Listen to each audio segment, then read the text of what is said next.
Hello, brothers and sisters. Raven here. This past week or two, we have been seeing a lot about legalism, a lot about rules, and so this week, while discussing Homestead Heritage, I wanted to go down to the very, very foundation of what is a cult. This is something I've talked about on my other channel. This is something I've talked about in the book, but I really wanted to go into a further discussion of it. It's something that has come up in multiple ways this past week, and so I felt like going back into it and really talking about it, not just from the general, but going into a little bit more of how Homestead uses it, or I should say, how both Ozzy, Blair, and a couple others have used it. To start off, let me just say, this is what I saw as the defining factor of a cult. Going through so many different potential definitions, defining characteristics, etc., of what makes a cult, it can be very hard to really put a label on it. It's a word that is used in so many different ways, yet it can seem to be used in a very precise topic in a sense. But as soon as you go to try to define it and you look at the different kind of cults, you're stuck. From looking into it and looking at different cults, what I found as a very, very basic concept for what would be a cult, I came to the general conclusion the best way to really define a cult in a simple way, it's any community, group, organization, etc., that takes complete control of people in their thoughts and their views, their actions, and maybe just their lives entirely, using fear. Fear is the key ingredient. It's when it's not a matter of people learning what you're teaching them, just accepting what you're telling them, or coming into the group solely because of the community, simply because of the way it looks, although that can initially be what they're doing. Ultimately, what really makes them a devout member, one who's really gonna stick with it, one who fully accepts the entirety of what it is, comes out of fear. The kind of fear is the question. In a place like Homestead, it can be multiple things. When they hand over the baptismal agreement that I've gone over on my other channel, they are telling them to go through it and make sure they agree with everything in it. And they make them sign for every part of it. By this, they're making it so that whatever reason you have for joining, you feel complete obligation to this contract. So that turning against any of this, you would fear doing because of the consequences. Now, what are those? That depends. Some people might go into this and really read through it and really make sure they agree and have fully fallen for the teachings. Others might assume that, hey, I'm ready to follow. Doesn't matter what's in this. I'm ready to follow you because they put full faith in the leadership. And so they sign it without even knowing for certain what's in it. Others may want to be part of this community so badly, may seek it so much that they'll do it out of fear of rejection. Whatever may be driving you into it to actually sign this and become a member, once you're a member, you are held there by fear of breaking this contract. As I've talked about before, one thing so many people tell me about who have left is the way they constantly try to make you afraid of what's going to happen to you if you turn against Homestead. They treat it as though God's judgment will come upon you, that they're going to pray, quote unquote, for you, in that you'll return, but what will make you return to them is always going to be some form of punishment, some form of pain. Or, as I've heard they actually do in their prayers and some of their meetings, which isn't always the whole community, actually a curse. Bringing a curse upon somebody from the Lord is in Scripture, but only in a few places. They're pretty much always prophets of the Old Testament. This would be exactly what Homestead would grab hold of. They blur that line between the Old and the New. The Old Covenant, the New Covenant.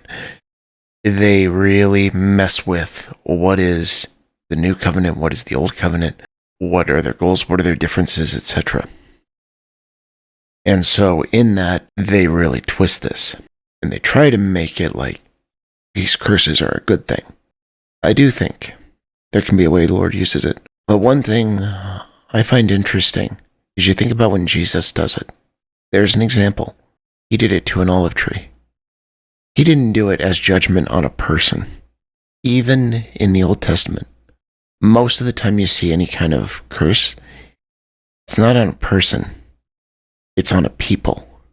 It's on a group. It's on a nation. But they want to use that. Not because they like the idea of a curse. And I don't think it's because it's something used often by the demonic, though that might be a part of it. I think the real reason they like to use it is because it brings fear. That is a tool every cult uses in some way or another. Fear is what keeps people where they want them. It is what makes it so hard for those who have been there since they were born to leave. So it makes it a little easier for those who haven't been there as long to leave. Because that fear has a far stronger hold of those who have been there longer, because they have more reason to fear the outside world. They have more reason to fear being out on their own. They have more reason to fear everything they're going to lose. Whereas those who came in later, they've already gone through that whole process of giving up everything to enter. But even for them, the difference is the fear wasn't being pushed on them this way. There wasn't so much to fear. It was more a matter of worry, concern, doubts. Full fear is what Homestead puts on them to keep them in, to hold them. I've been told about a bit of a process they go through with a lot of their leadership, and I have seen it. I have, as I've been going through Homestead for the last 2-3 years, I have seen how they do this, where if somebody comes in, starts to take on a role within leadership,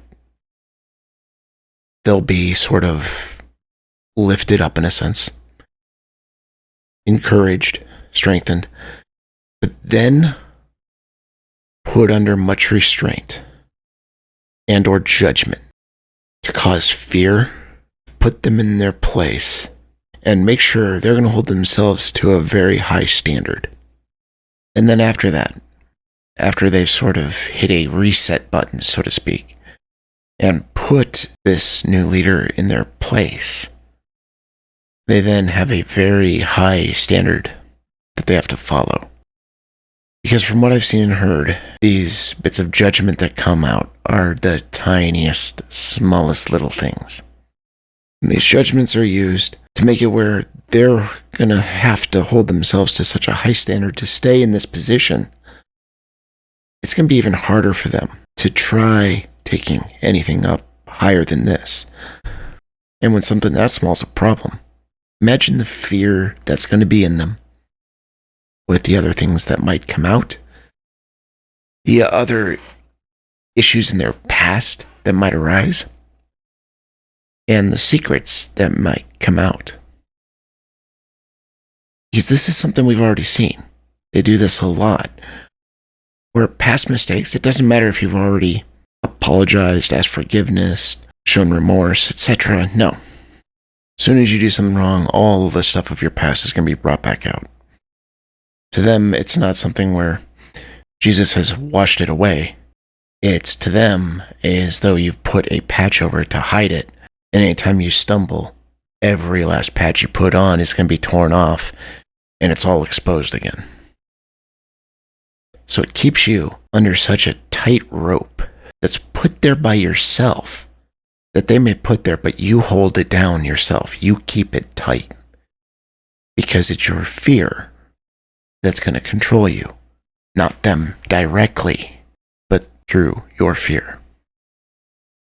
This is why legalism is huge. They need all these extra rules. They need all these extra regulations, these high standards, because they need to do exactly what the law originally did. It's as it was said in Scripture. Law doesn't matter anymore because it was there not to heal you, not to cleanse you, not to fix things, but to show the issues. Show there's problems. Show you can't follow this law. But now those errors are supposed to be wiped away by Jesus' blood. They do not want that. That's what they're going against with everything they teach. They don't want it to be a permanent cleansing. They don't want it to be something where it's over, it's gone. You don't have to worry about it anymore. They want it to be something you have to constantly fear, constantly worry about, constantly try to match up to. They want this standard to have such a hold of you that their control of this standard gives them complete control of you. It's why it's some of these little things, these little rules that I've mentioned at times of how I've heard stories of them coming against people for owning certain books that really didn't matter, of them coming after people for owning a car that was maybe more helpful for them, more useful for them, because they got it away from permission of the leadership. It's ridiculous. It's insane. But it's because they want that power. They want that control by fear. It's why all of this legalism that we've been talking about, what I've been showing in what Ozzy calls the Devil's Dictionary, it's why it's constantly trying to make it sound like they're against legalism, but really is teaching you need a stronger, stricter, more sturdy legalism. That what is legalism isn't enough, that you need something more than that. Most churches, religions that are legalistic go nowhere near the legalism of a cult, which is why they teach this. They want to say, no, we don't just believe it is all these deeds, these works, these laws. It's more than that. But in saying that, it's also making it where there's even more rules, laws, regulations you have to follow to get the part of it that really matters. Because you need more to reach that mark. And the whole reason they're teaching this isn't because they really believe it. They may, but that's not the reason. It's not because they think this is so necessary for salvation. They may think that, but that's not the reason they're really pushing this. The reason they push this, the reason they force this, is because in order to do what they're trying to do, you need to cause fear.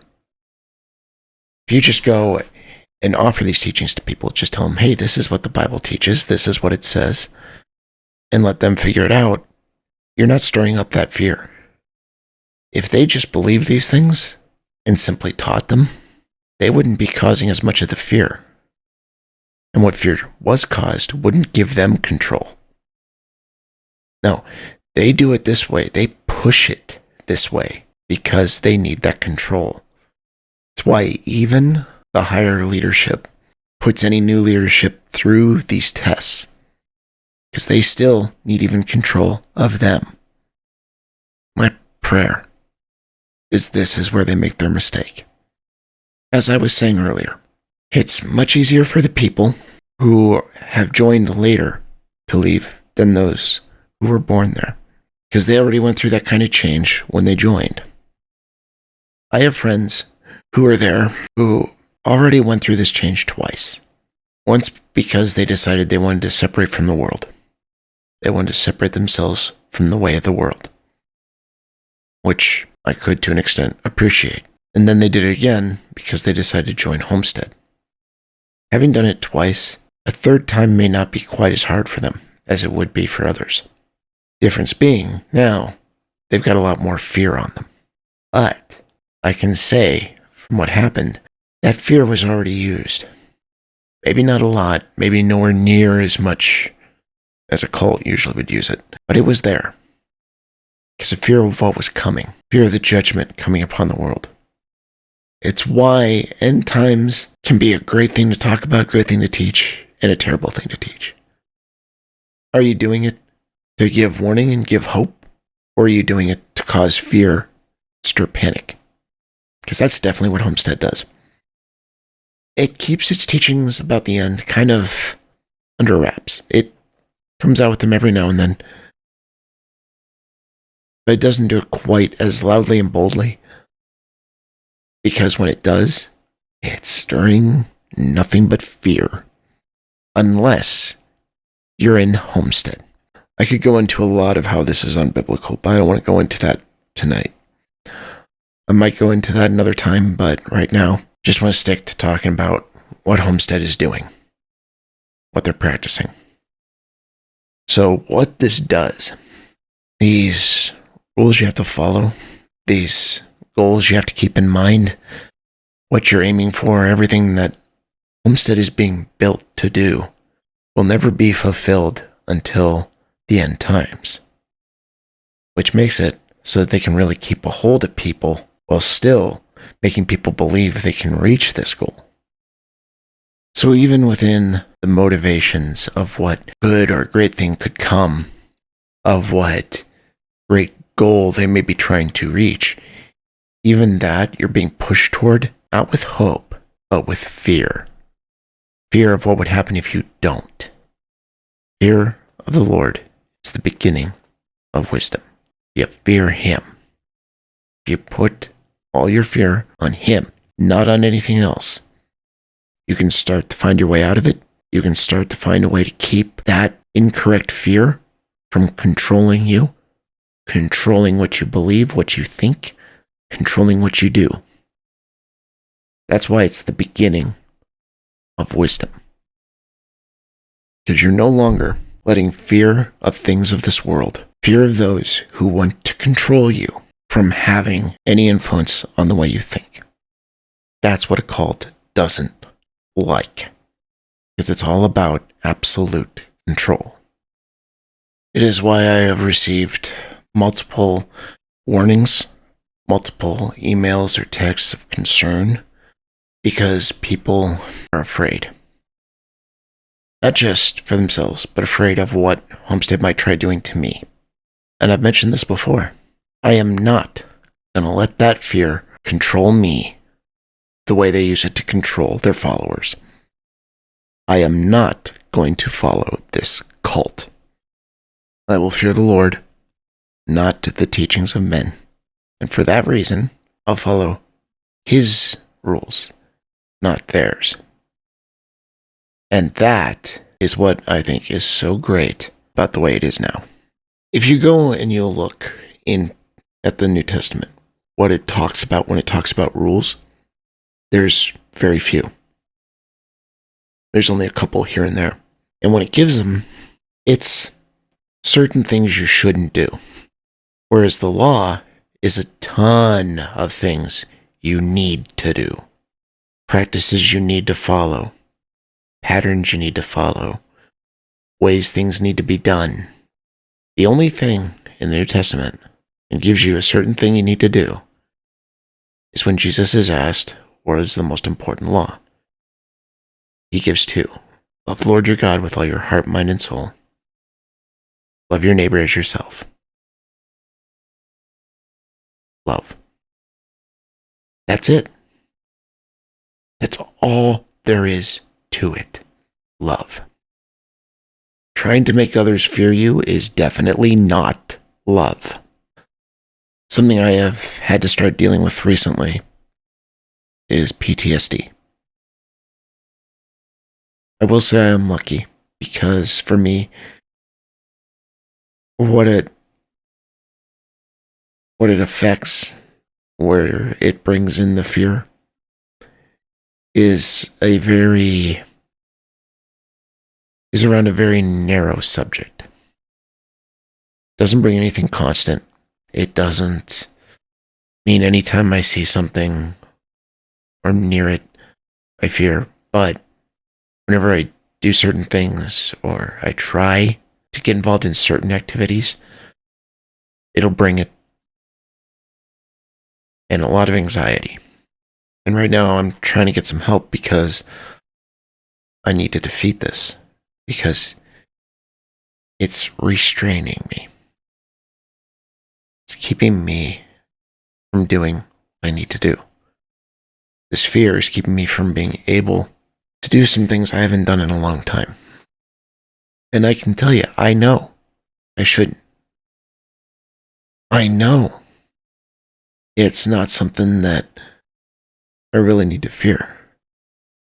But I got into this state not because of something I did or something that happened. It was because of something I was made to believe happened. It was because of a lie multiple people told me. That's what a cult is doing. It's causing that kind of fear that even though you know there's no reason to fear, it is still going to control what you're able to do. It is still going to limit you because of things different people around me have been going through. Some things that are just more personal that I've seen in my family. And things like this with Homestead have been showing me more and more of what I'm struggling with because I'm facing what they're struggling with. And in that way, it's been a good thing. Not in and of itself, but in its effects on me have been good. Because I've started to face this. I've started to realize this is there and I need to get rid of this fear. It's not easy, but I need to get rid of it. Because it's controlling me. Even though I know it shouldn't. Even though I understand it's something I shouldn't fear. It does. Much as the people who leave the cult and tell me I need to be careful because of what they'll try to do to me, how they'll try to come after me, how they might try to curse me, etc., etc. I can understand where that fear comes from. I know exactly what they're feeling because I feel that kind of thing too. It's something by what you've been through that has sunk way deep inside your mind. It's something in there that is not easy to defeat. That's what is so scary about not just somebody being in a cult, but somebody coming out of one. Will they see past all the lies that are so deep in their minds? Will they be able to see the truth? How long is it going to take to wash all of the stains that have been put there? Don't know. But first of all, break free. Get rid of that legalism. Get rid of that fear. Get rid of everything that makes you fear judgment, fear any kind of retribution. Best way to do that? Turn to the Lord. Because He's not going to come and just pour all of these problems, all of these mistakes upon you. He's going to remove them from you. He's going to cleanse you. He's not going to hide them. You come to Him in fear. He'll take all your fear and remove every bit of control it has of you. Until you're rid of that fear, even if you know the truth, it's not going to be able to have its effect. The fear of the Lord is the beginning of wisdom. God bless.